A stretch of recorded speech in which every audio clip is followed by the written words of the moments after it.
Okay, so I have the first two lines, the auxiliary lines, run from the mid disconnect up to the valve or back to the valve, and all the brackets fabricated. So I'm going to show you those lines and the way they're run right now. So we have the valve mounted under the floorboard here, and then going forward to the mid disconnect for the front end loader. And the bottom four pipes that are black are the original factory disconnects for the loader, and the top two are the new auxiliary lines that I just made. And I ran them with hard pipes, and I routed them along with the factory lines. So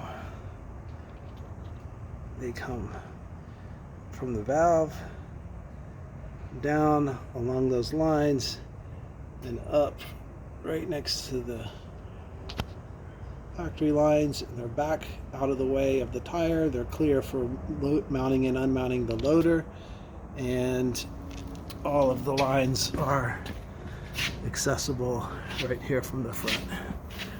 So running those lines and getting them lined up in the with clearance and lined up for the stabilizing brackets that go and hold the lines together was quite time consuming.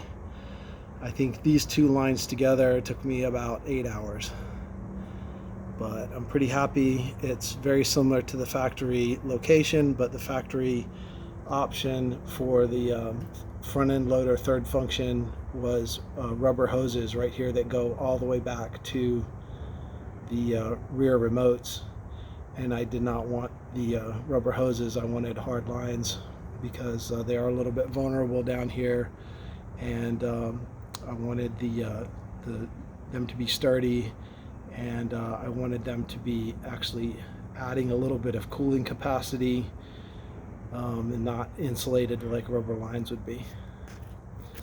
So there you go, that's the mid disconnects. Now the next project is these last two lines are going to come from the valve here, and they're going to come underneath also to these disconnects, which I made that bracket for 1/2 inch hoses for the auxiliary lines that are going to run the motor for the brush cutter and trimmer or anything else like that I want to put on the front that actually needs a motor valve instead of a cylinder. So that's coming up next.